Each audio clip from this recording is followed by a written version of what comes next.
আর এটা হচ্ছে Rankine cycle.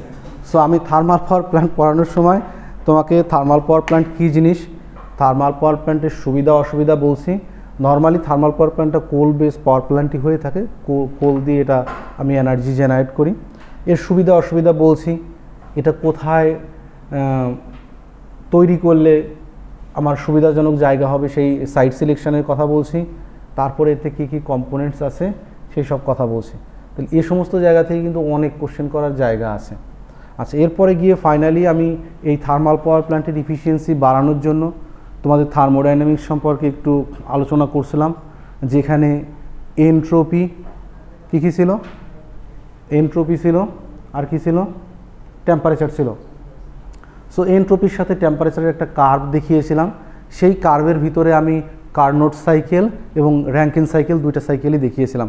এবং আমি দেখিয়েছিলাম যে কার্নোট সাইকেলটা হচ্ছে আইডিয়াল সাইকেল যদিও চিন্তা করি, কিন্তু এই কার্নোট সাইকেল দিয়ে আমি নর্মালি স্টিম পাওয়ার প্ল্যান্টটা চালাতে পারবো না, কারণ কার্নোট সাইকেলে একই সঙ্গে লিকুইড এবং ভ্যাপার নিয়ে কাজ করে।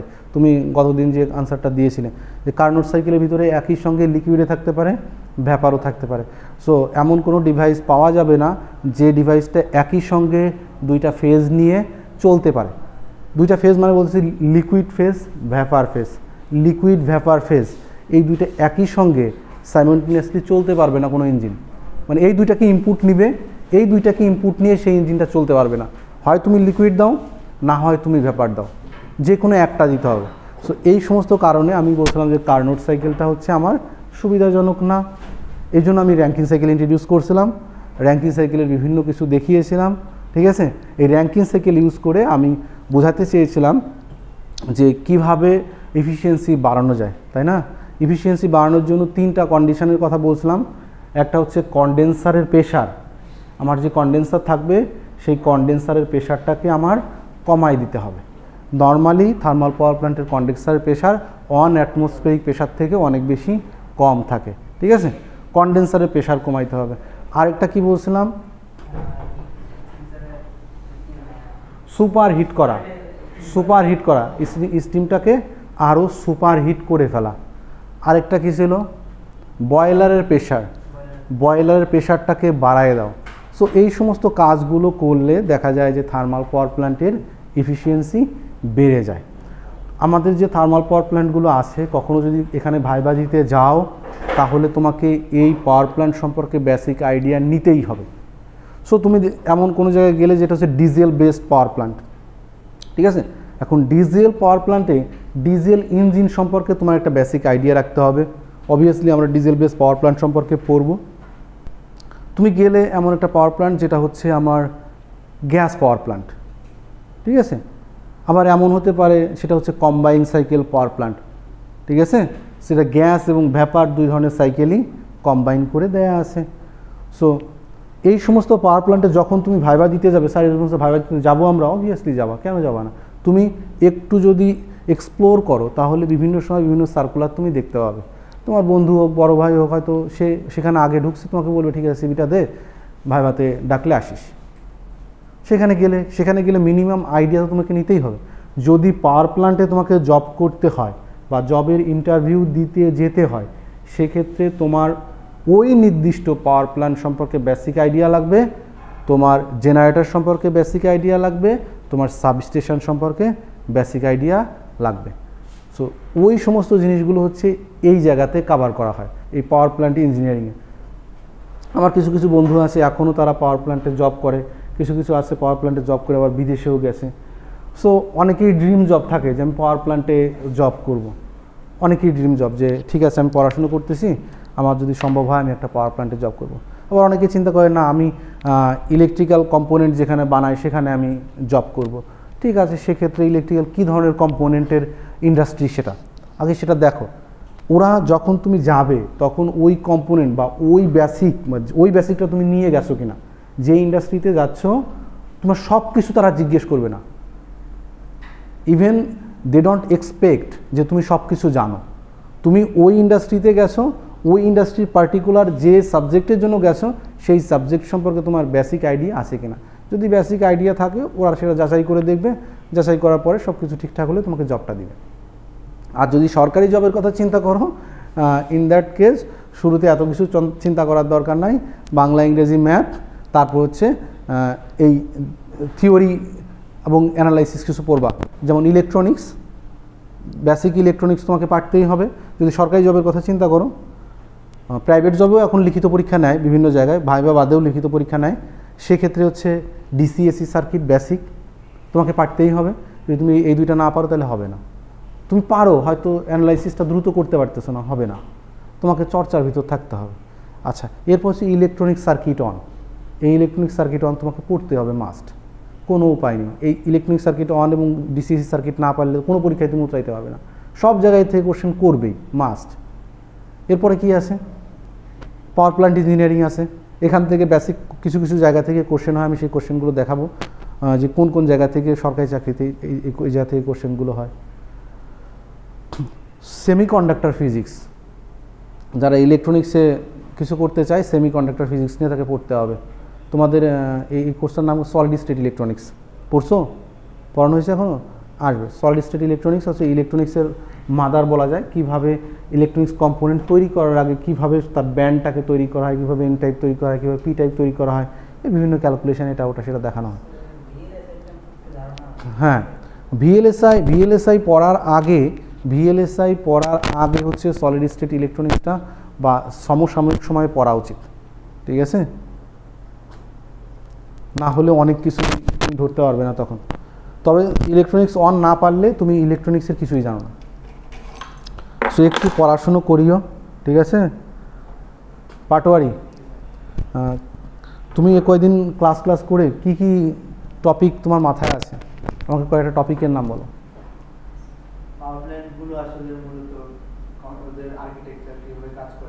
তুমি স্পেসিফিক কয়েকটা টপিকেরই নাম বলো যে এই টপিকগুলো স্যার আমি পড়ছি। ও তো দেখলে হলো না, তুমি আমাকে বলো তুমি স্যার এই জিনিস টপিক আমি পড়ছি, স্পেসিফিকই বলো, পাওয়ার প্ল্যান্টগুলোর নামই বলো, আমার কোনো সমস্যা নেই। থার্মাল পাওয়ার প্ল্যান্ট পড়ছে, ঠিক আছে?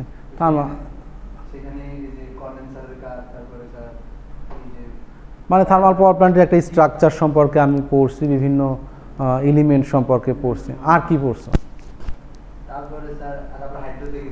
হাইড্রো ইলেকট্রিক পাওয়ার প্ল্যান্ট পড়ছে। এটা তালিয়া হবে, আসলো বহুদিন পরে, মহারাজ ধীরাজ। হ্যাঁ, তারপর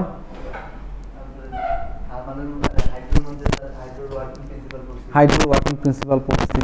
তারপর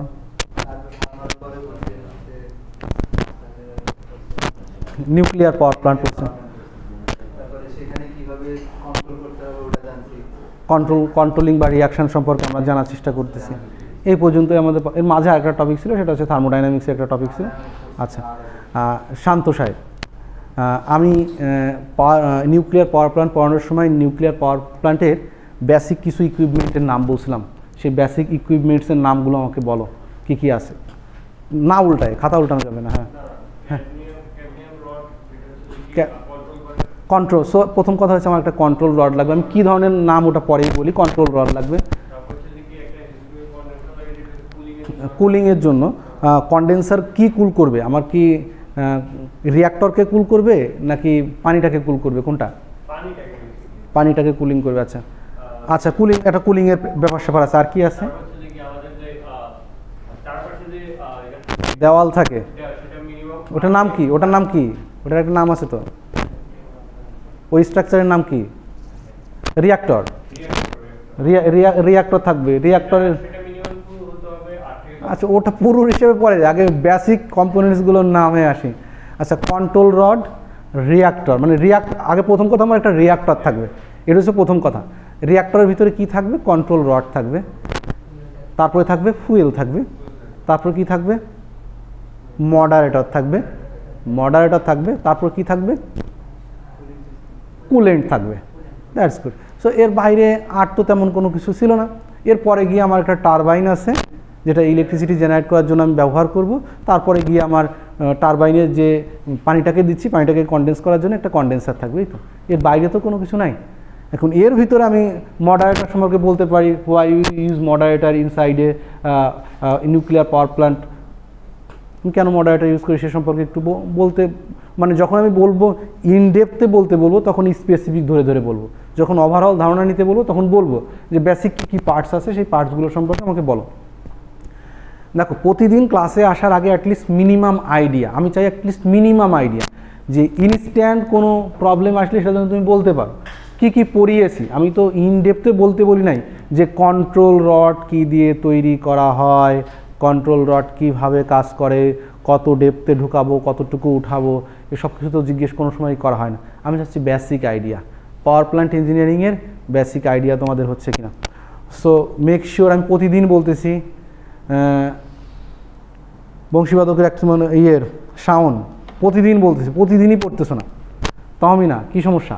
পরীক্ষার আগের দিন ভাবছো ছক্কা মারবা, হবে না, কিন্তু পরীক্ষার আগের দিন ছক্কা মারতে পারবে না।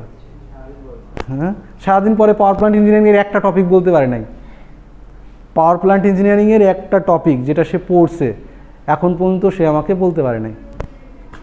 শ্যাম, কী কী টপিক পড়ছো? IELTS এর কোনো টপিক পড়েছো? জাপানিজ ল্যাঙ্গুয়েজের কোনো টপিক পড়েছো? কোরিয়ান ল্যাঙ্গুয়েজের কোর্স কোনো কেউ করতেছো? আমি তোমার ভবিষ্যতের কথাই বলি, আন্ডারগ্র্যাড পড়তে বিদেশে যাওয়ার কোনো প্রয়োজন নেই। যদি তোমার মনে হয় যে তুমি পড়াশুনো করবে না, in that case leave it, ছেড়ে দাও। বিদেশে গিয়ে যদি তুমি মনে করো কোনো জায়গায় কামলা দিবা, মানে দিনমজুর যেটাকে বলতেছি আমি, হ্যাঁ সেটা করো, সমস্যা নেই, এটাতে আমি তাকে হিউমিলেট করতেছি না। কিন্তু পড়াশোনার জন্য আন্ডারগ্র্যাড পড়তে যাওয়ার কোনো মানে হয় না। তুমি মাস্টার্স পড়তে যাও, তুমি পিএইচডি পড়তে যাও, মাস্টার্স পড়ার পরে যদি ভালো সুযোগ থাকে পিএইচডি পড়ো। বাংলাদেশের কারিকুলাম যেটা আছে সেটা গুড এনাফ, যেটা বেসিক আইডিয়া দেওয়ার জন্য। শুধু শুধু টাকা পয়সা খরচ করে ফ্যামিলিকে একটা ক্রাইসিসের ভিতরে ফেলার দরকার নেই। মাস্টার্সে গেলে তুমি ফান্ডও পাবে, কিন্তু আন্ডারগ্র্যাডে গেলে, জার্মানিতে গেলে হয়তো অনেকেই জানে যে এখানে কোনো টাকা পয়সা লাগে না, আবার লিভিং কস্টটা কে দিবে? তুমি জানো অস্ট্রেলিয়াতে তোমার যদি লিভিং কস্ট দিতে হয় তোমার ঘর ভাড়ি বেচা লাগবে পার মান্থ $200-300, পার মান্থ $200-300। কোথায় পাবে তুমি পার মান্থ $200-300? তোমাকে কাজ করতে হবে ওখানে গেলেই।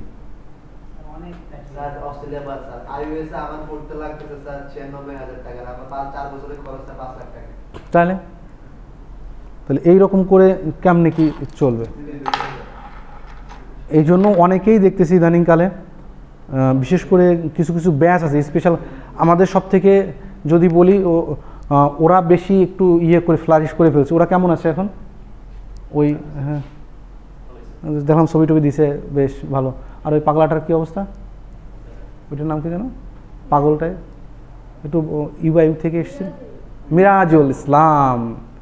বাবারে, ওকে নিয়ে আমি খুব সন্দেহ আছে আমার, যে বাংলাদেশে থাকতে ও যা করছে, ও জার্মানি থেকে যদি ওই করে ওর ফ্যামিলি শেষ। মানে পড়ালেখা তো করতোই না, উদ্ভট জিনিস কথাবার্তা বলতো।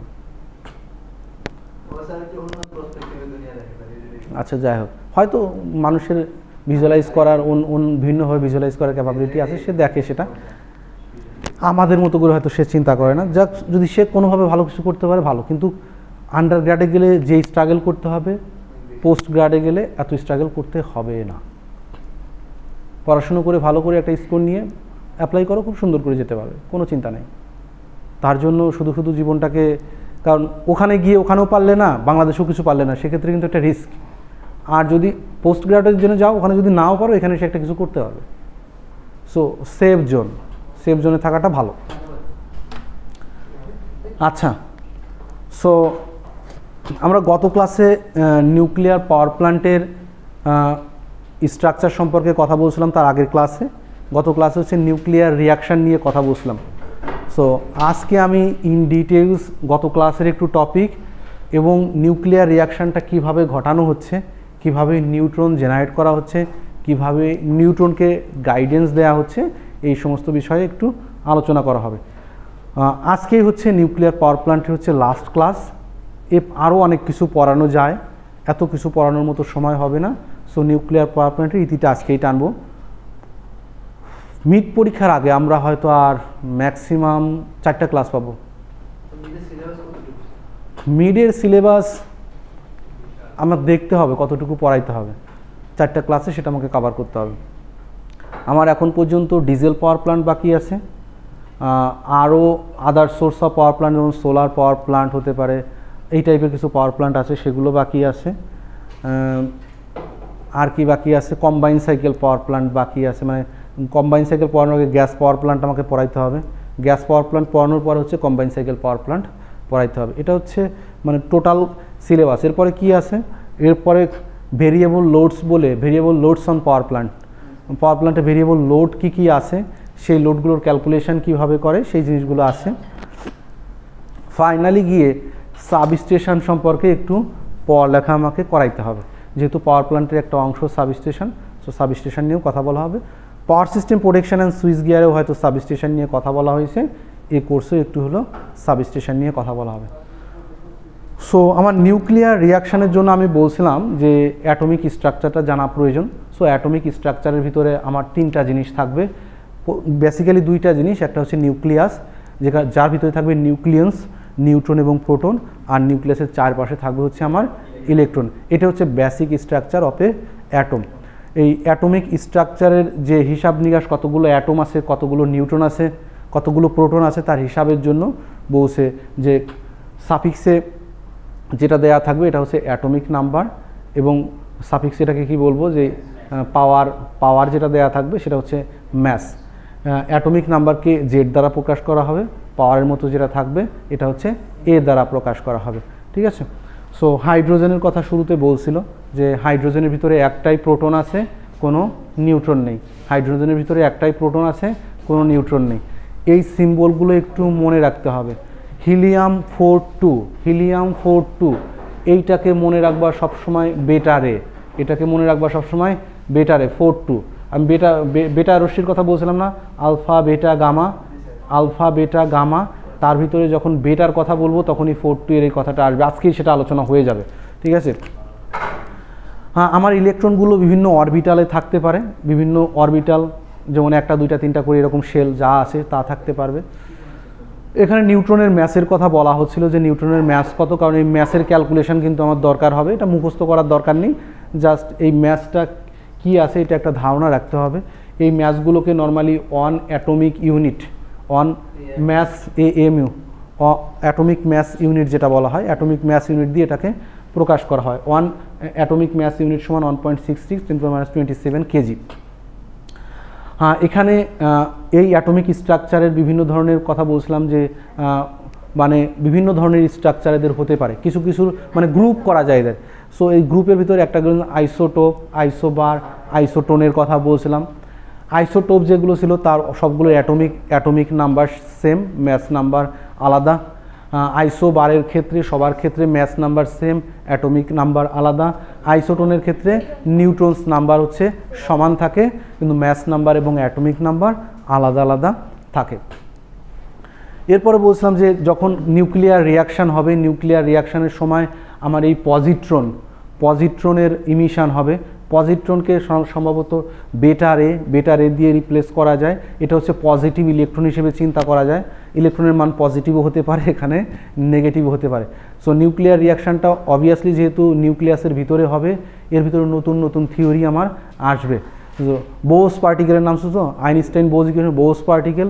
সো এই সমস্ত মানে উদ্ভট জিনিস, যেটা মানে খুব অল্প সময় পরে ডিকে করে যায়, মানে সেটা মানে খুঁজে পাওয়া যায় না, কিছু সময় পরে গিয়ে তার অস্তিত্ব পাওয়া যায় না, কিন্তু যখন রিয়াকশান হয় সেই সমস্ত জিনিস পাওয়া যায়।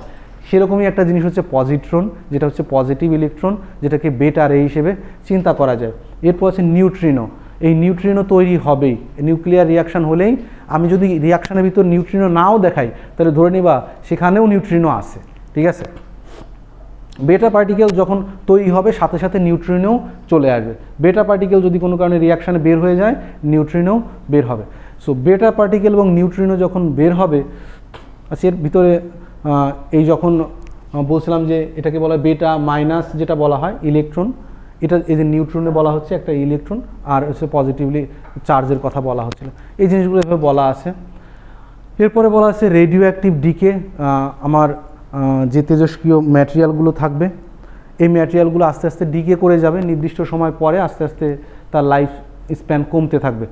মানে এর নিউক্লিয়াসটা কখনোই স্টেবল না, সব সময় এটা মানে নিচের দিকে বলতে কি লোয়েস্ট এনার্জি লেভেলে আসার চেষ্টা করতেছে, চেষ্টা করতেছে যেন এর ভিতরে এনার্জিটা স্টেবল হয়, আনস্টেবল না থাকে। এই জন্যই নিউক্লিয়ার রিয়াকশানটা হয় এবং রেডিও অ্যাক্টিভ ম্যাটেরিয়াল থেকে আলফা বেটা গামা রেটা আসে। এখানে কয়েকটা কথা আছে, একটু দেখে নিও, একই কথা বারবার বলতে ভালো লাগে না। সো আলফা পার্টিকেল, আলফা পার্টিকেলের কথা বলা হচ্ছে যে প্লুটোনিয়াম যদি ভেঙে যায়, দেখো আলফা ডিকে হয়ে 4 হিলিয়াম যেটা আসবে, এটাকে আলফা বলছে এখানে, হিলিয়াম 4কে এটা আলফা বলছে, হিলিয়াম 4কে আলফা পার্টিকেল বলছে, হিলিয়াম 4কে আলফা পার্টিকেল বলছে, হিলিয়াম 4কে আলফা পার্টিকেল। আমি যদি আলফা পার্টিকেল বলি তাহলে ধরে নিবা সেখানে হিলিয়াম 4 আছে, হিলিয়াম আছে ধরে নেবা। যদি আলফা পার্টিকেলের কথা বলি সেখানে অবশ্যই হিলিয়াম থাকবে। এটার পেনিট্রেশন ক্ষমতা খুব বেশি না, কয়েকটা শীট দিয়ে এটাকে ব্লক করে দেয়া যায়।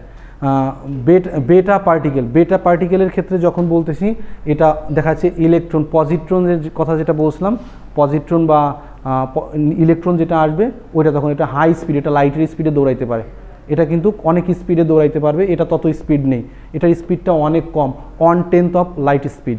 কত? লাইটের স্পিডের 10/1 স্পিডে দৌড়াইতে পারে।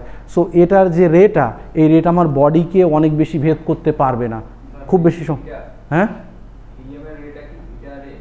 বুঝি না, আমি তোমার কথাটা পরিষ্কার করে বলো।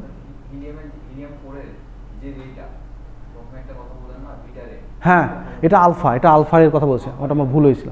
সো আলফা, হিলিয়াম 4 যেটা, এটা হচ্ছে আলফারে তৈরি করে, এবং এর স্পিডটা, এই হিলিয়ামের স্পিডটা নর্মালি যখন রিয়াকশানে হিলিয়াম তৈরি হয় সেটার স্পিডটা 1/10 অফ লাইট স্পিড। সো এটা কয়েকটা শিট দিয়েই ব্লক করা যায়। কিন্তু বেটারে যখন আসে এটা অনেকটা লাইটের স্পিডের কাছাকাছি চলে আসে, যখন লাইটের স্পিডের কাছাকাছি আসে অনেকটা ভেদ করতে পারে। এই আলফা এবং বেটা যখন তৈরি হবে, এই আলফা এবং বেটা, আলফা বলতে কিন্তু মনে রাখবা হিলিয়াম, আর বেটা হচ্ছে পজিট্রন বা ইলেকট্রন, ঠিক আছে। এইটা যখন তৈরি হবে সাথে সাথেই আমার গামা রেটাও তৈরি হবে। এই গামারের স্পিডটা আরও বেশি, যেহেতু এর স্পিড অনেক বেশি ভেদ করতে পারে এই জিনিসগুলো। এই জিনিসটা এখানে দেখা যাচ্ছে আলফা বেটা গামা কোনটা কত বেশি ভেদ করতে পারে। এবং দেখা যাচ্ছে যে লেডের মোটা স্তর দেই, নর্মালি যে বাংকারগুলো তৈরি করা হয় ইউরোপ বা আমেরিকাতে, যদি নিউক্লিয়ার কোনো ডিজাস্টার আসে সেক্ষেত্রে যে বাংকার তৈরি করা হয়, সেই বাংকারে অবশ্যই মোটা কংক্রিটের দেওয়াল দেওয়া হয়, মোটা কংক্রিটের দেওয়ালের পরে অবশ্যই স্টিল দেওয়া হয়, স্টিলের আশেপাশে লেডও দেওয়া হয়, কারণ লেডটা ভালো অ্যাবজর্ব করতে পারে এই সমস্ত পার্টিকেলগুলো। এরপরে আমি নিউক্লিয়ার রিয়াকশান এবং কেমিক্যাল রিয়াকশানের ভিতরে বেসিক পার্থক্যর কথা বলছিলাম।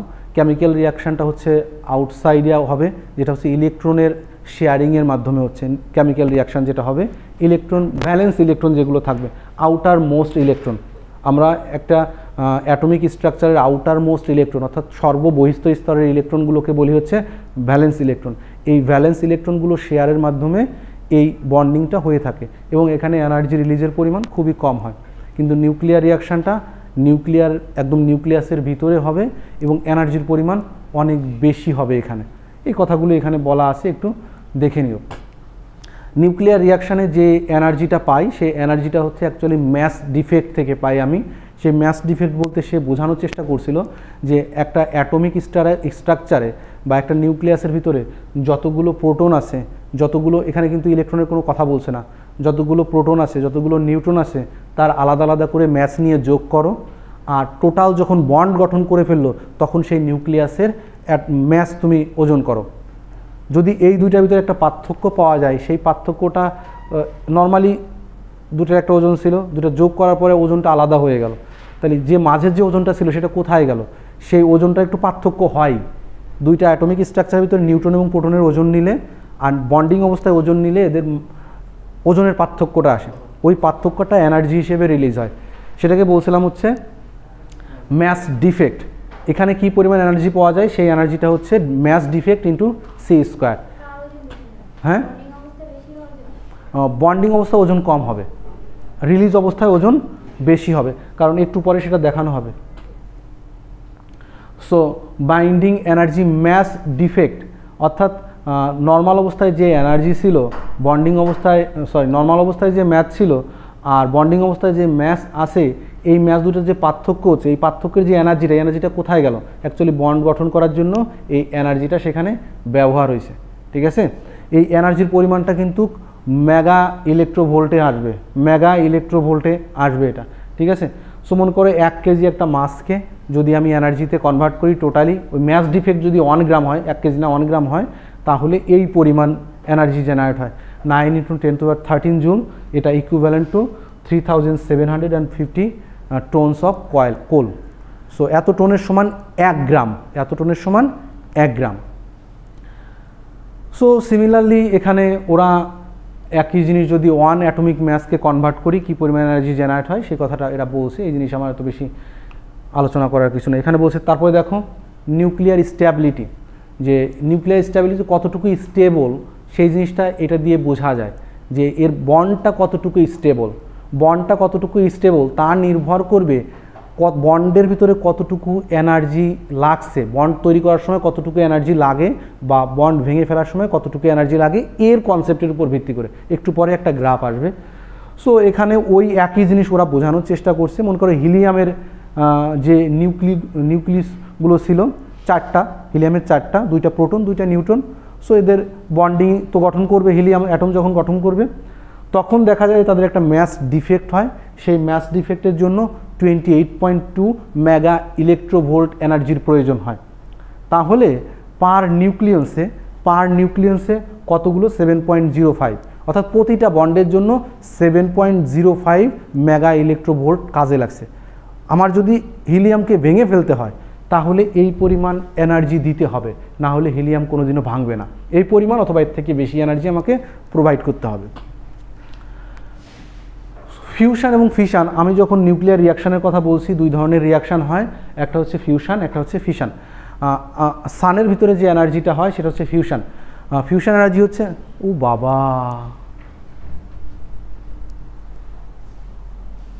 ভাবা যায় ক্লাসে আসছে,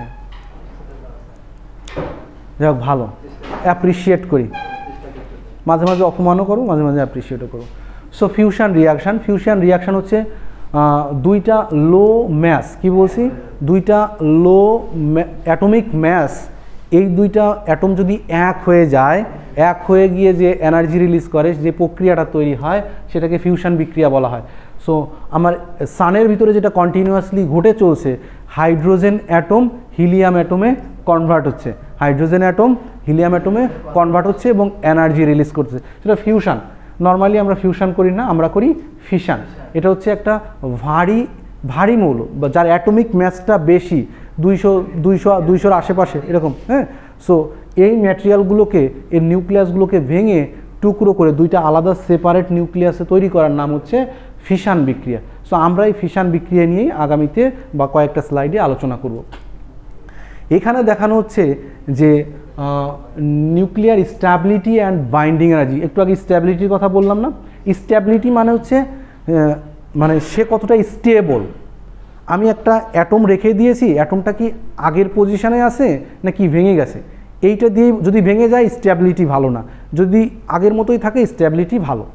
সো এদিকে দেখা হচ্ছে অ্যাটমিক ম্যাস, অর্থাৎ প্রতিটা ম্যাটেরিয়ালের জন্য, এটা কিন্তু সব ম্যাটেরিয়ালের জন্য 240 পর্যন্ত নিয়েছে, 240 পর্যন্ত ম্যাটেরিয়ালের অ্যাটমিক ম্যাস নিয়েছি উপরের দিকে। তার প্রতিটা নিউক্লিয়াসে, আমি বলছিলাম না যে হিলিয়ামের ক্ষেত্রে 4টা নিউক্লিয়াস, সো প্রতিটা নিউক্লিয়াসের জন্য bonding energy 7.0 something mega electron volt, এই দিকে সেটা দেখানো আছে। প্রতিটা বন্ডে কী পরিমাণ এনার্জি প্রোভাইড করা হচ্ছে। হাইড্রোজেনের ক্ষেত্রে সব থেকে কম, হাইড্রোজেনের ভিতরে হাইড্রোজেনকে ভেঙে ফেলানো সব থেকে সোজা, তার মানে এর বন্ডিং এনার্জি খুব অল্প আছে। এদিকে এসে এই পজিশানটা হচ্ছে ম্যাক্সিমাম পজিশান, এই পজিশানটা হচ্ছে ম্যাক্সিমাম, সব থেকে বেশি 7-8 বা 8-এর আশেপাশে, ঠিক আছে, মেগা ইলেকট্রোভোল্ট রাখতেছে। এখানকে যদিও আমি দেখাইনি, এই পজিশানের ম্যাটেরিয়ালগুলো হচ্ছে আয়রন, কোবাল্ট, নিকেল, এই টাইপের ম্যাটেরিয়ালগুলো ওখানে আছে, ঠিক আছে। সো এদের বন্ডিং এনার্জি হচ্ছে সব থেকে বেশি। এরপরে যদি যাই, যেমন ক্রিপ্টন, ইউরেনিয়াম, প্লুটোনিয়াম, থোরিয়াম, এরা এর থেকে কম। এখন এটা দিয়ে দেখা যাচ্ছে যে আয়রনকে ভেঙে ফেলানো সব থেকে কঠিন হবে, ইউরেনিয়ামকে ভেঙে ফেলানো সব থেকে কঠিন হবে, কিন্তু এই পাশে যে লো অ্যাটমিক ম্যাস আছে এদেরকে কিন্তু আস্তে আস্তে ভেঙে ফেলানো যায়। কিন্তু এখানে একটা জিনিস খেয়াল করো, হাইড্রোজেনের পরে গিয়ে হিলিয়াম 4-2কে কিন্তু ভেঙে ফেলানো যথেষ্ট কঠিন, কিন্তু হিলিয়াম 3-2কে আবার ভেঙে ফেলানো কিন্তু অত বেশি কঠিন না। এই 3-2-4-2 বলতে কি বুঝছো তো? আমি কিন্তু এই জন্য অ্যাটমিক ম্যাস ট্যাস পড়িয়ে নিয়েছি, ঠিক আছে। দেখো লিথিয়াম, তারপরে ব্রোন, এই টাইপের ম্যাটেরিয়ালগুলো কিন্তু 6 মেগা ইলেকট্রন ভোল্টের ভিতরেই কাজ করতেছে। তো সব থেকে বেশি হচ্ছে এই রিজিয়নটা স্টেবল। এই জন্য নর্মালি যখন আমি নিউক্লিয়ার রিয়াকশানটা করি, যদি আমি হাইড্রোজেনের নিউক্লিয়ার রিয়াকশান করি, সে পরবর্তী স্টেবল কোন ম্যাটেরিয়াল, হিলিয়ামে কনভার্ট হয়। নিউক্লিয়ার রিয়াকশানের মাধ্যমে আমি মেটালকে চেঞ্জ করে ফেলতে পারি। সো হাইড্রোজেন হিলিয়ামে কনভার্ট হবে যদি আমি তাতে প্রোটন অ্যাড করি, পরবর্তী স্টেবল ধাপে সে যাবে। ম্যাটেরিয়ালগুলো সবসময় স্টেবল ধাপে আসার চেষ্টা করবে। নিউক্লিয়ার রিয়াকশান যখনই তাতে ঘটাবো, সে চেষ্টা করবে সে ওই যে আয়রন, কোবাল্ট, নিকেল ওর আশেপাশে আসার জন্য। ওর আশেপাশে আসলে সে বেশি স্টেবল হবে। এর ক্ষেত্রে একটা করে প্রোটন অ্যাড করতে থাকলে নিউক্লিয়ার রিয়াকশান ঘটতে থাকবে, সে আয়রন, কোবাল্ট, নিকেলের দিকে যাবে, ঠিক আছে। তার মানে এখানে কি বিক্রিয়া ঘটাতে হবে?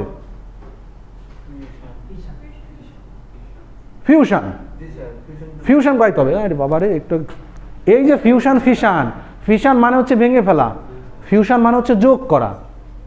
ফিশন মানে ভেঙে ফেলা, ফিউশন মানে যোগ করা। ফিউশনে হচ্ছে দুইটা অ্যাটম যোগ হয়ে যায়, ফিশনে হচ্ছে একটা অ্যাটম ভেঙে দুইটা অ্যাটমে কনভার্ট হয়ে যায়। সো লো ম্যাস আছে যাদের, লো অ্যাটমিক ম্যাস যাদের, এরা নর্মালি ফিউশন বিক্রিয়া করে। যেমন হাইড্রোজেন কোথায় হচ্ছে? সূর্যের ভিতরে হচ্ছে। সো ফিউশন বিক্রিয়া করে হিলিয়ামে কনভার্ট হচ্ছে, প্রতি ক্ষেত্রেই তাই হচ্ছে। আর হাই অ্যাটমিক ম্যাস যেগুলো আছে, ইউরেনিয়াম, থোরিয়াম, প্লুটোনিয়াম, এরা যারা আছে এরা কিন্তু ফিশন বিক্রিয়া ঘটাবে। এরা চেষ্টা করবে এদের ভিতর থেকে প্রোটনগুলোকে বের করে দিয়ে, নিউট্রনগুলোকে বের করে দিয়ে, যাতে এর কাছাকাছি আসা যায়, যাতে সে স্টেবল হতে পারে। সো এই স্টেবল কন্ডিশন মানে হচ্ছে বন্ডিং এনার্জি অনেক বেশি, ম্যাটেরিয়ালের স্টেবিলিটি অনেক বেশি। এবং এটা থেকে, এই গ্রাফ থেকে এটাও বোঝা যায় যে কোন ম্যাটেরিয়ালগুলো ফিউশন বিক্রিয়া করতে পারে, কোন ম্যাটেরিয়ালগুলো ফিশন বিক্রিয়া করতে পারে। আচ্ছা, reasons behind nuclear stability. Nuclear stability কেন হয় তার জন্য সে কয়টা কথা বলছে যে কেন হবে। তার ভিতরে বেসিক একটা কথা বলছে, হাই বাইন্ডিং এনার্জি। যদি বন্ডগুলো অনেক বেশি এনার্জি দিয়ে বাইন্ড করা থাকে তাহলে সেই স্টেবল হবে।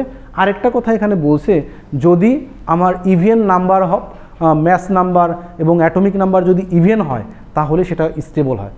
যেমন এখানে বলছে যে 23892 ইউরেনিয়াম যেটা আছে, এই ম্যাটেরিয়ালটা যথেষ্ট স্টেবল কম্পেয়ার টু 23592। এর ম্যাচ নাম্বারটাও বেজোড় সংখ্যা, এর ম্যাচ নাম্বার কিন্তু জোড় সংখ্যা। এটা দেখা গেছে, এটা এক্সপেরিমেন্ট করে দেখা গেছে যে ম্যাচ নাম্বার জোড় হলে পারে তাদের স্টেবিলিটি বেশি হয় কম্পেয়ার টু অড নাম্বার। হ্যাঁ, এরপরে কি বলছে একটু পড়ে নিও। সব কিছু বললে তো হয়েই গেল, স্লাইডগুলো একটু পড়িও মাঝে মধ্যে। তোমরা তো স্লাইডগুলো পড়া বাদই দিছো, আল্লাহর দুনিয়ায় স্লাইড পড়া বাদ, স্লাইডগুলো একটু পড়িও, ঠিক আছে। আচ্ছা, এরপর আসো আজকে লাস্ট কথাবার্তা। এটা ছিল গত দিনের কথাবার্তা। সো আজকের কী হলো? ও পিপিটি ওপেন হয়েছে।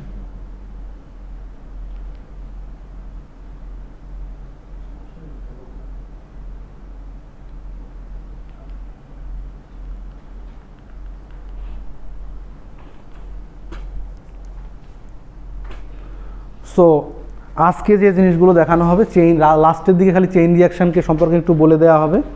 রেডিও অ্যাক্টিভ ইমিশন কীরকম হয়, ইন্টারমিডিয়েটে পড়ছো যেটা, সেটা দেখানো হবে। ডিফারেন্স বিটুইন কেমিক্যাল, এটা আগেই বলা হয়েছে। ও না, লাস্ট ক্লাসে পড়ানো হয়েছে এটা, সরি। এটা হচ্ছে রেডিও অ্যাক্টিভ ইমিশনের কথা বলা হয়েছে। কি কেন? আরে নিউক্লিয়ার পাওয়ার প্ল্যান্টের লাস্ট ক্লাস। সো লাস্ট ক্লাসে এই জিনিসগুলো পড়ানো হয়েছে।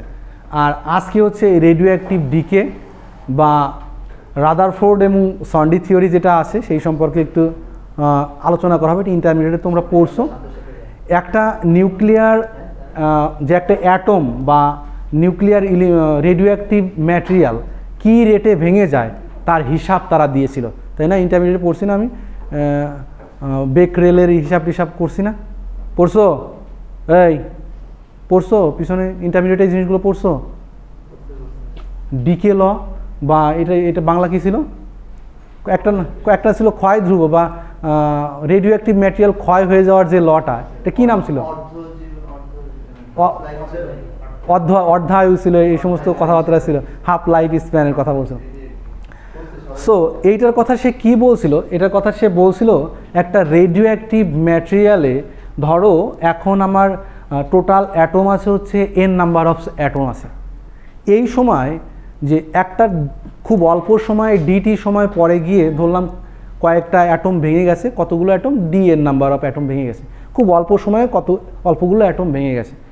এখন এই রাদারফোর্ড এটা প্রমাণ করে দেখিয়েছে যে এই যে ডিগ্রেডেশন হচ্ছে, ডিইন্টিগ্রেশন হচ্ছে, এই ডিইন্টিগ্রেশনের রেটটা প্রপোর্শনাল টু হবে হচ্ছে তার অ্যাটমিক ইউনিট বা অ্যাটমিক নাম্বার। তার অ্যাটম মানে আগে যে পরিমাণ অ্যাটম ছিল, অ্যাটমিক নাম্বার না বলে আগে যে পরিমাণ টোটাল নাম্বার অফ অ্যাটম ছিল সেটা প্রপোর্শনাল হবে এই ডিইন্টিগ্রেশনের সমান।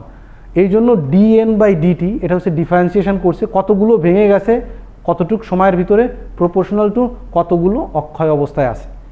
এইটাই হচ্ছে বেসিক রুলস দিয়ে সে শুরু করছে। সে হয়তো টেস্ট করে এটা কোনোভাবে পাইছে যে এখন অক্ষত অবস্থায় কতগুলো অ্যাটম আছে, সেই সময়টাতে তার একটা টাইম ইন্টারভ্যালে কতগুলো ভেঙে গেছে।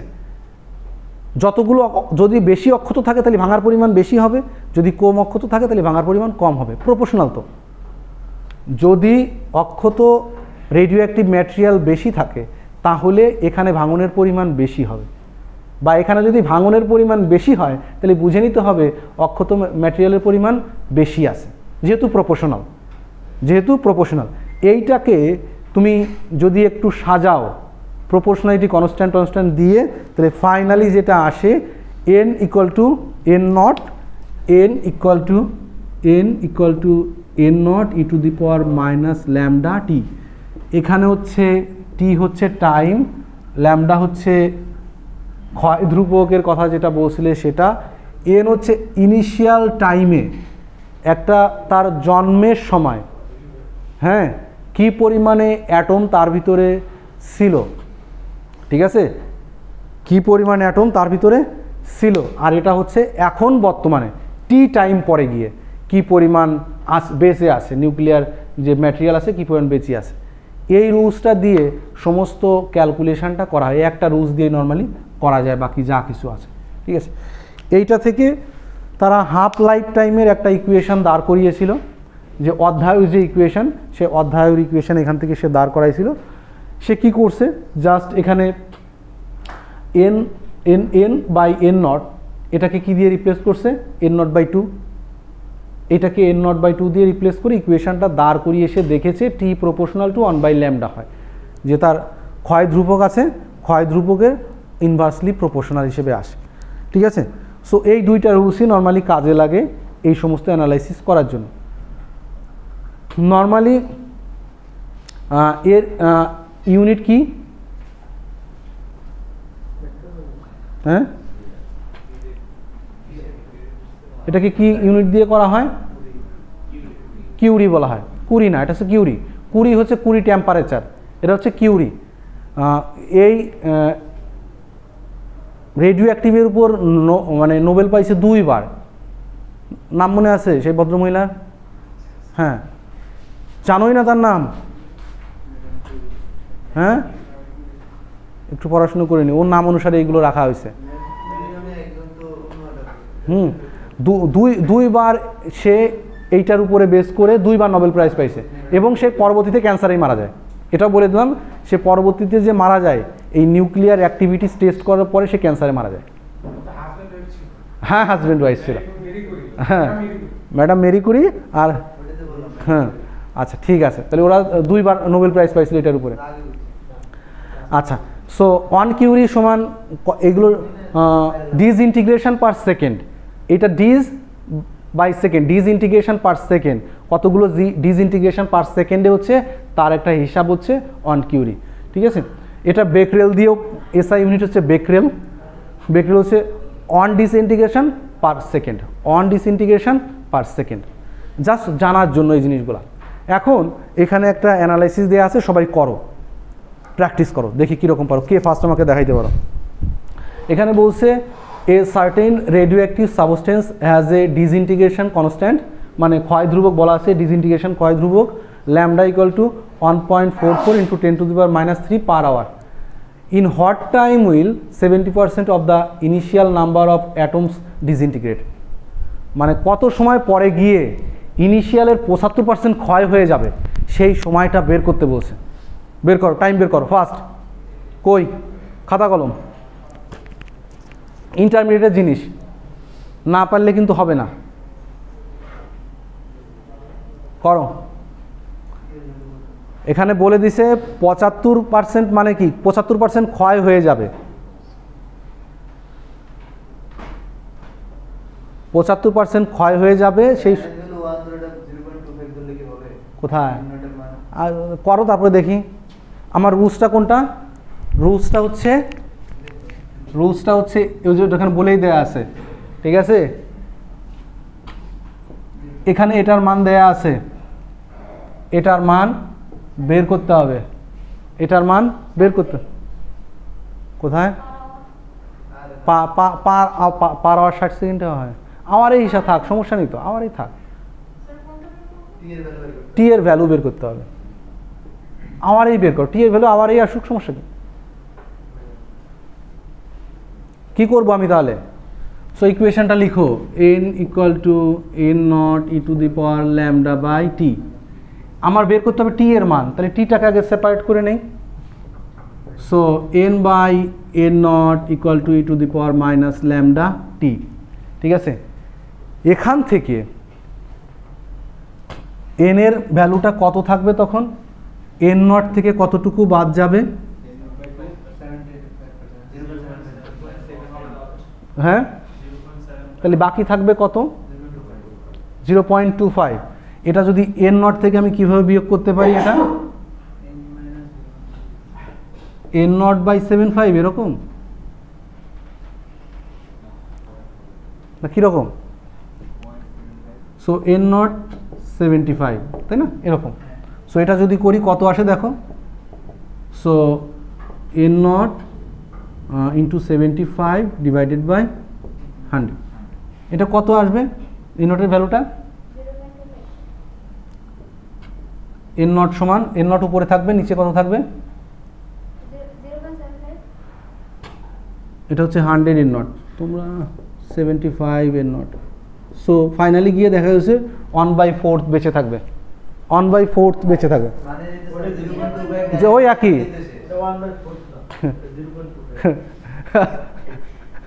1/4 না 0.25, একই জিনিস, একই জিনিস বেঁচে থাকবে। সো এখানে n এর যে ভ্যালুটা আসবে, n এর যে ভ্যালুটা কত আসবে, সো এখানে এটা লেখো, সো 0.25 n0 / n0 হয়ে গেল, তাই তো। n এর যে ভ্যালুটা আছে বসাই দিয়েছি, এখন কত আছে, অথবা তুমি এটাও করতে পারো, 0.25 না লিখে n0/4 লিখতে পারো, তুমি যেভাবে পারো করো। e⁻−λt, n0 কেটে গেল। এখন বলো, হ্যাঁ এখন কি করবা, এবার তুমি বলো, মেহেদি বলো, না পারলে কিন্তু খবর আছে, কি করবে এবার আমি, হ্যাঁ বলে দিছে, তার মানে কি করতে হবে, হ্যাঁ। So on type of integration তোমাকে এখানে করতে হবে, এটা করলে আসবে, সো log 25 এখানে আসবে -λt, ঠিক আছে। সো টি এর ভ্যালু যেটা আসবে, টিকে log 0.25 / λ, যা আসবে তাই, কত ঘন্টা আসবে সেটা বলো আমাকে।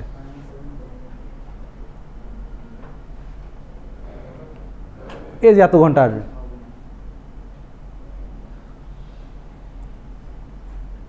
ঠিক আছে, করে দেয়া আছে, আমি জাস্ট তোমরা মেমোরাইজ যাতে না করো এটার জন্য একটু দেখালাম। সো এরকম অ্যানালাইসিস একটা দুইটা থাকতে পারে।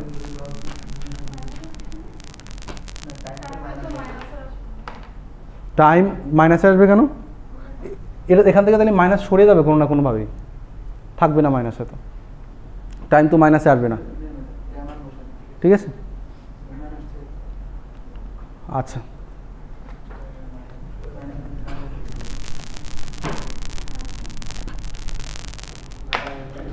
আচ্ছা এখন আসি নিউক্লিয়ার রিয়াকশানে, এখন ঢুকবো, এখন নিউক্লিয়ার রিয়াকশান শেষ করে দিয়ে ক্লাস শেষ।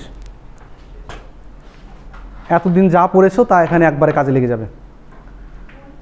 হ্যাঁ, নিউক্লিয়ার রিয়াকশানে কিভাবে নিউট্রন জেনারেট করা হবে তার কয়েকটা প্রসেস আছে। যে আমি নিউক্লিয়ার রিয়াকশানের সময় আমার কী দরকার, নিউট্রনকে জেনারেট করা লাগতে পারে, প্রোটনকে জেনারেট করা লাগতে পারে, হিলিয়ামকে জেনারেট করা লাগতে পারে। কারণ আমি দেখেছি যদি আমি নিউট্রন দিয়ে স্ট্রাইক করি, প্রোটন দিয়ে স্ট্রাইক করি, তাহলে নিউক্লিয়ার রিয়াকশানটা ঘটতে পারে। ঠিক আছে। সো নিউক্লিয়ার রিয়াকশান জন্য 4 ধরনের বা এখানে 5 ধরনের ম্যাটেরিয়ালের কথা বলছে বা 5 ধরনের এলিমেন্টের কথা বলছে। এই 5 ধরনের এলিমেন্ট দিয়ে নিউক্লিয়ার রিয়াকশানটা করা যায়। কি কি বলছে প্রথমেই, যে প্রোটন, হাইড্রোজেন, মানে প্রোটন মানে এখানে 1 এটাকে হাইড্রোজেন হিসেবে বলছে। এই হাইড্রোজেন দিয়ে নিউক্লিয়ার রিয়াকশান চালু করা যায়। মানে আমি এখন চেষ্টা করতেছি, মনে করো ইউরেনিয়াম আছে ফুয়েল হিসেবে, সেই ফুয়েল থেকে আমি এনার্জি জেনারেট করব, তাহলে ইউরেনিয়ামকে আমার ডিসইন্টিগ্রেট করতে হবে। ডিসইন্টিগ্রেট করার জন্য কি কি ধরনের ম্যাটেরিয়াল ইউজ করব সেই কথাটা এখানে বলছে। যে শুরুতে আমি প্রোটন ইউজ করতে পারি, তারপরে কি ইউজ করতে পারি, হিলিয়াম, আলফা পার্টিকেল, আমি হিলিয়ামকে ইউজ করতে পারি। তারপরে কি বলছে, ডিউটেরন, এটা হাইড্রোজেনেরই একটা পার্ট, আইসোটোপ, হ্যাঁ ডিউটেরন। তারপর হচ্ছে নিউট্রন, তারপর হচ্ছে গামারে। এইটা কিন্তু তোমার ধারণা থাকতে হবে যে কয় ধরনের পার্টিকেল দিয়ে, এগুলো কিন্তু সবগুলোই পার্টিকেল, কয় ধরনের পার্টিকেল দিয়ে নিউক্লিয়ার রিয়াকশানটা করা যায়, তখন এই 5টা পার্টিকেলের তুমি নাম বলবা। স্যার এখন কথা হচ্ছে 5টা পার্টিকেলের ভিতরে কোন পার্টিকেল, হ্যাঁ এই 5টা পার্টিকেলের ভিতরে কোন পার্টিকেলগুলো ইউজ করা সব থেকে বেটার হবে। আমি কি প্রোটন ইউজ করব, আমি কি হিলিয়াম ইউজ করব, নাকি আমি ডিউটেরন ইউজ করব, নাকি নিউট্রন ইউজ করব, নাকি গামারে ইউজ করব, কোনটা ইউজ করব? আমি ডিসইন্টিগ্রেট করতে চাই। মনে করো রড আছে, ইউরেনিয়ামের রড আছে, মনে করো ইউরেনিয়ামের রড আছে, সেই ইউরেনিয়ামের রডটাকে এখন ভেঙে ফেলতে যাচ্ছে, তাহলে কোনটা দিয়ে আমি রিয়াকশানটা চালাবো? এই 5টা দিয়েই রিয়াকশান চালানো যাবে। কিন্তু এই নিউট্রন বাদে বাকি সবগুলোই হচ্ছে চার্জ পার্টিকেল। নিউট্রন বাদে বাকি সবগুলোই চার্জ পার্টিকেল। সো চার্জ পার্টিকেলকে মুভ করানো সমস্যা, চার্জ পার্টিকেলকে মুভ করানো সমস্যা।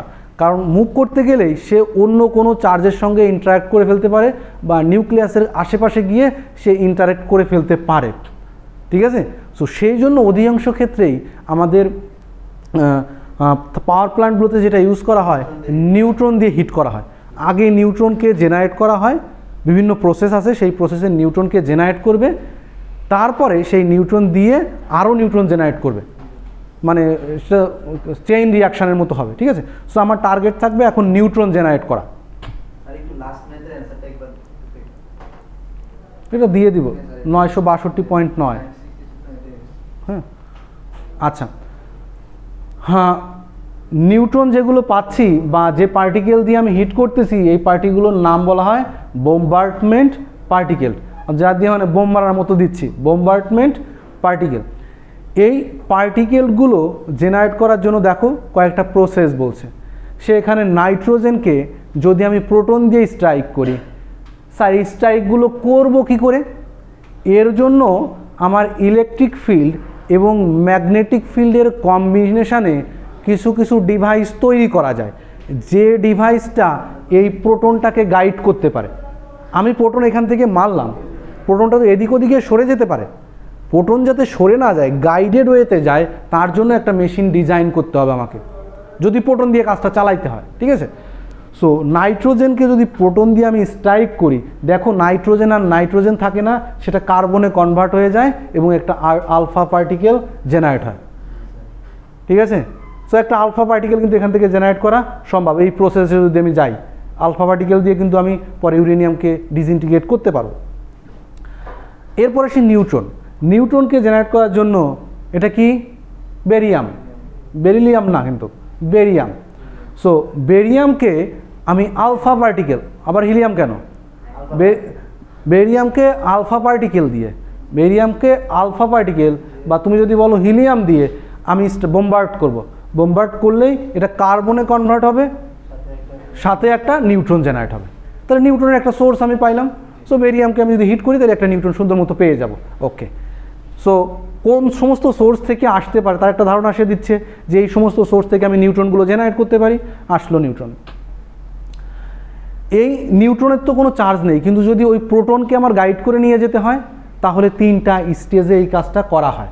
যে কীভাবে এই স্ট্রাইকটা করা হবে, প্রোটনটা গাইড করা হবে ম্যাগনেটিক ফিল্ড এবং ইলেকট্রিক ফিল্ডের মাধ্যমে। এটা কিন্তু অনেক হাই স্পিডে দৌড়াইতে হবে, লাইটের স্পিডের কাছাকাছি সময়। এত বড় স্পিড দিতে গেলে অবভিয়াসলি আমার ইলেকট্রিক ফিল্ডের ভিতরে এটাকে ফেলাইতে হবে, ইনিশিয়ালি ইলেকট্রিক ফিল্ডের ভিতরে এটাকে ফেলতে হবে, কারণ ইলেকট্রিক ফিল্ডের স্পিড কত? ইলেকট্রিক ফিল্ডের স্পিড কত? 10 টু লাইট স্পিড। ইলেকট্রিক ফিল্ডের স্পিড লাইট স্পিডের কাছাকাছি। রিয়াকশান তখনই হবে যখন হাই কাইনেটিক এনার্জি নিয়ে যাবে, কারণ হাই কাইনেটিক এনার্জি না থাকলে মেগা ইলেকট্রোভোল্টের যে বন্ডিং এনার্জি সেটাকে সে ভেঙে ফেলতে পারবে না। এবং এটা বলছে যে once close enough strong nucleus force pulls them together. যদি মনে করো এই হাইড্রোজেনটাকে আমি কি করলাম, লাইটের স্পিডে দৌড় করালাম, দৌড় করায়ে যখন আমি নিউক্লিয়াসের কাছে নিয়ে আসবো তখন তার যদি এনাফ এনার্জি থাকে তাহলে সে এই নাইট্রোজেনের সঙ্গে বন্ড গঠন করবে নিউক্লিয়াসের ভিতরে। এটা কিন্তু আলাদা না, নাইট্রোজেন হিলিয়ামের নর্মাল কেমিক্যাল রিয়াকশানের মতো না, নিউক্লিয়াসের ভিতরে প্রোটন অ্যাড করে দিবে। যখনই প্রোটন অ্যাড করে দিবে সেই কথাটা বলছে যে পুলস দেম টুগেদার। যদি কাছাকাছি যায় এবং তার এনার্জি ওই বন্ডিং এনার্জির কাছাকাছি থাকে তাহলে সে টুগেদার করে বন্ড গঠন করে ফেলতে পারবে। এই কয়টা মাধ্যমেই এই জিনিসটা তৈরি হচ্ছে। আমার প্রোটনকে গাইড করতে হবে এবং স্ট্রং এনাফ এনার্জি দিতে হবে। যদি স্ট্রং এনাফ এনার্জি দিয়ে তার কাছাকাছি নিয়ে আসতে পারি তাহলে তারা বন্ড গঠন করে আমার আলফা পার্টিকেল বা নিউট্রন জেনারেট করতে পারবে। ঠিক আছে, এখানে কিন্তু অবভিয়াসলি এরা অ্যাবজর্ব হবে, খেয়াল করে দেখো বেরিয়ামের কত 9.4, এখানে কত 12.6। তার মানে কি এখানে অ্যাবজর্ব হচ্ছে, অ্যাটমিক নাম্বার এবং ম্যাস নাম্বার চেঞ্জ হয়ে যাচ্ছে, মানে নিউট্রনগুলো অ্যাড হয়ে যাচ্ছে। এই ম্যাটেরিয়ালটাকে অ্যাবজর্ব করতে হবে। অ্যাবজর্ব না করলে কখনোই নিউট্রন জেনারেট হবে না, বা বোম্বার্ডমেন্ট যে পার্টিকেল সেটা কখনোই জেনারেট হবে না। আচ্ছা, অ্যাডভান্টেজ অফ ইউজিং নিউট্রন। আমি যে 5টা বোম্বার্ডমেন্ট পার্টিকেল ছিল সেই 5টা বোম্বার্ডমেন্ট পার্টিকেলের ভিতরে আমি চুজ করছি যে আমি নিউট্রনই নিব। নিউট্রন চুজ করার প্রধান কারণ, আমি যদি নিউক্লিয়াসের আশেপাশে যাই কোনো অবস্থাতে রিপালশনের শিকার হবে না সে, কারণ চার্জ নিউট্রাল, সো রিপেল করবে না কেউ। আর তারপরে কি বলছে, অনেক দূরত্ব পর্যন্ত এদেরকে লং ডিস্টেন্সে থ্রো করা যায় একে, মানে খুব গাইডেড ওয়েতে ভালোভাবে এটাকে লং ডিস্টেন্সে সোজা দিলে সোজাই যাবে, বেকাতারা যাবে না, কারণ এটা চার্জ নেই, কোনো আয়োনাইজ হয় না। এক্স্যাক্টলি, সো আয়োনাইজ হওয়ার কোনো সুযোগ নেই, সো এদিক ওদিকে স্ক্যাটার্ড হওয়ারও সুযোগ নেই। এই সমস্ত কারণে আমি নিউট্রন ইউজ করি। ঠিক আছে, সো কেন আমি যখন ইউরেনিয়ামকে বোম্বার্ড করতেছি নিউট্রন দিয়ে, তার কারণ বোঝা গেল। সো সব জায়গায় নিউট্রন জেনারেট করা হবে, নিউট্রন দিয়ে নিউক্লিয়ার রিয়াকশানটা চালানো হবে। এই নিউট্রনের তৈরি করার জন্য সে আরও কয়েকটা প্রসেস বলছে, সেই প্রসেসগুলো তুমি এখানে দেখে নিতে পারো। ঠিক আছে, এখন আসি, আমি নিউট্রন পাইলাম, এখন এই নিউট্রন দিয়ে কেমিক্যাল রিয়াকশানটা আমি চালাবো, নিউক্লিয়ার রিয়াকশানটা আমি চালাবো। নিউক্লিয়ার রিয়াকশান চালানো যাবে 2 ধরনের ম্যাটেরিয়ালের উপরে, একটাকে বলছি ফার্টাইল, একটাকে বলছি ফিসাইল ম্যাটেরিয়াল। একটাকে বলছি ফিসাইল ম্যাটেরিয়াল। ফার্টাইল ম্যাটেরিয়াল হচ্ছে সেই ধরনের ম্যাটেরিয়াল যে ম্যাটেরিয়ালকে চাইলে I can convert it as a fissile material. আমি চাইলে কোনো না কোনোভাবে এটাকে ফিসাইল ম্যাটেরিয়ালে কনভার্ট করা যায়, সেই ধরনের ম্যাটেরিয়ালকে বলা হচ্ছে ফার্টাইল ম্যাটেরিয়াল। অবভিয়াসলি এই ফার্টাইল ম্যাটেরিয়াল হতে পারে 238, ইউরেনিয়াম 238, থোরিয়াম 232। এরা কি করবে, আমি যখন নিউট্রন দিয়ে হিট করব বা বোম্বার্ড করব তখন সেই নিউট্রনগুলোকে এরা অ্যাবজর্ব করে নতুন ফিসাইল ম্যাটেরিয়ালে কনভার্ট হতে পারে। আর ফিসাইল ম্যাটেরিয়াল হচ্ছে সেই ধরনের ম্যাটেরিয়াল যে ম্যাটেরিয়ালগুলো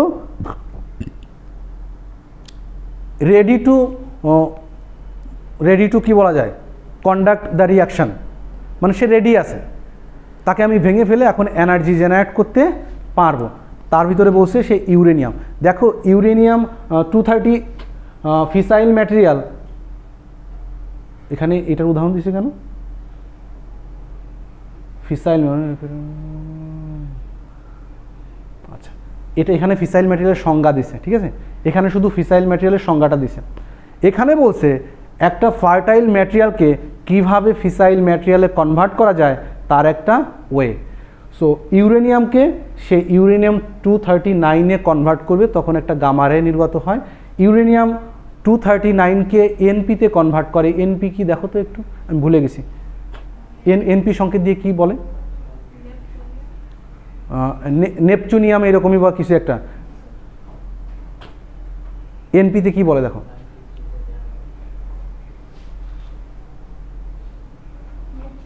নেপচুনিয়াম। সো ইউরেনিয়ামকে নেপচুনিয়ামে কনভার্ট করা হবে, সেই নেপচুনিয়ামকে প্লুটোনিয়ামে কনভার্ট করা হবে। তার মানে এই প্রসেসটা সাইকেলিক প্রসেসে হতে হবে। শুরুতে দেখো সে একটা নিউট্রন অ্যাবজর্ব করছে, একটা নিউট্রন অ্যাবজর্ব করলে বাকি জিনিসটা সে অটোমেটিকলি 239 প্লুটোনিয়ামে কনভার্ট হয়ে যাবে। এই রিয়াকশানটা যদি একবার চালিয়ে দেই তাহলে বাকিটা অটোমেটিকলি আমি আলটিমেটলি প্লুটোনিয়াম পাবো। প্লুটোনিয়াম পাওয়ার আগে কিন্তু নেপচুনিয়াম আসবে, ঠিক আছে।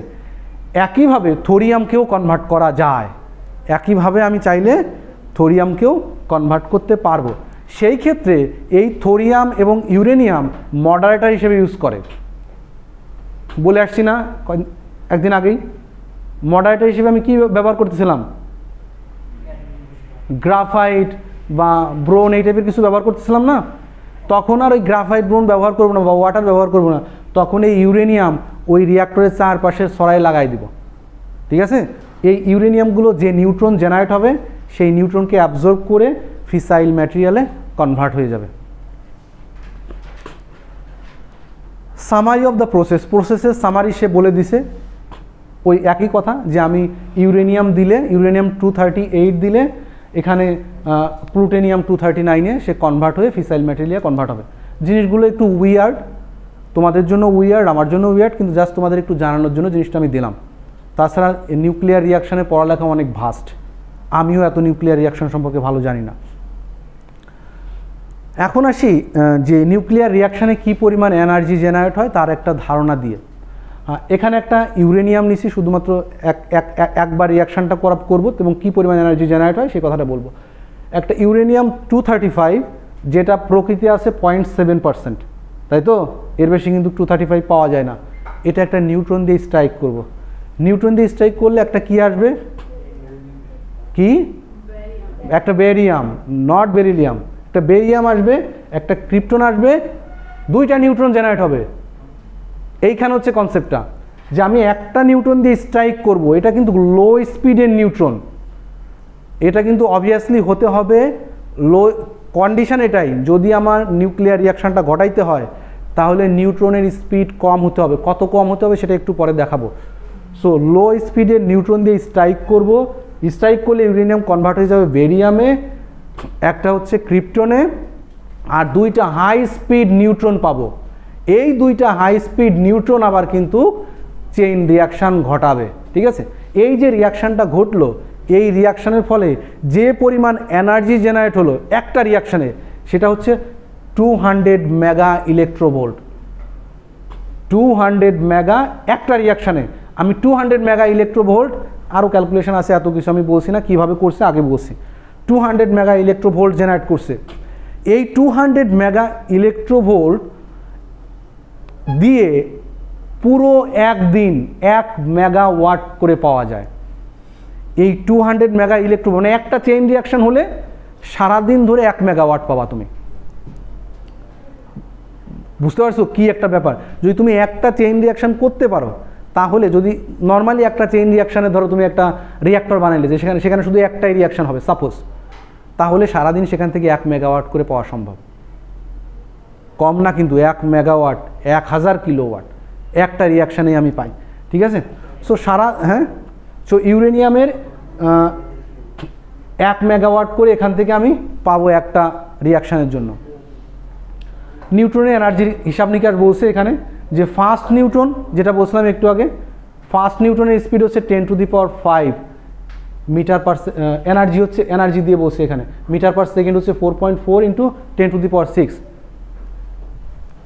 এর লাইট স্পিডের প্রায় কাছাকাছি, 2টায় 0 কম, লাইট স্পিডের কাছাকাছি প্রায়, এটাকে বলে ফার্স্ট নিউট্রন।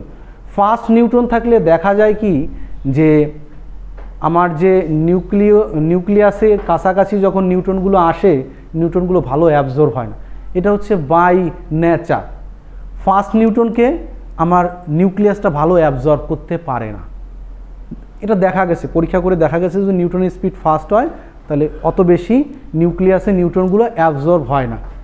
ইন্টারমিডিয়েট 1 থেকে 10⁵ এনার্জি যেটা আছে, যেটা 1.38 to 4.44 পর্যন্ত, এই পর্যন্ত স্পিডটাকে মডারেট স্পিড বলা হচ্ছে। নর্মালি এই মডারেট স্পিডেই নিউট্রনগুলোকে রাখা হয়। এটার স্পিডটাকে কমানোর করার জন্য আমি কি ইউজ করছিলাম, আমি এই ইকুয়েশন,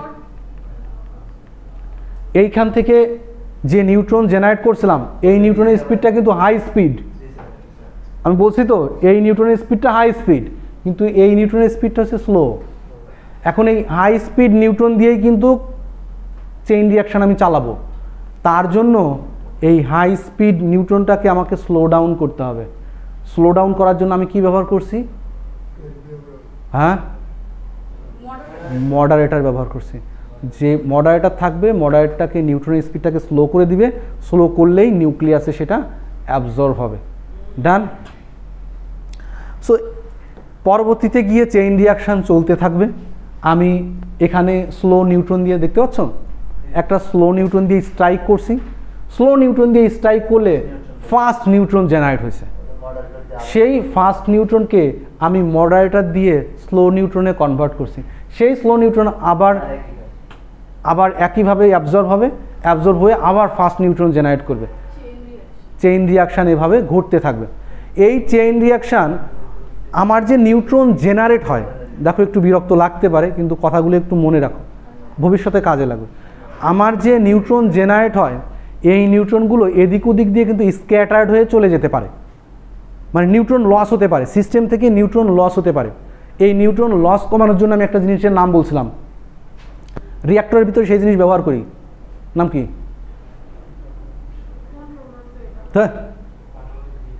হ্যাঁ, রিফ্লেক্টর। আমি একটা রিফ্লেক্টর ব্যবহার করছিলাম, রিফ্লেক্টর কি ম্যাটেরিয়ালের হবে সে কথাও বলছিলাম।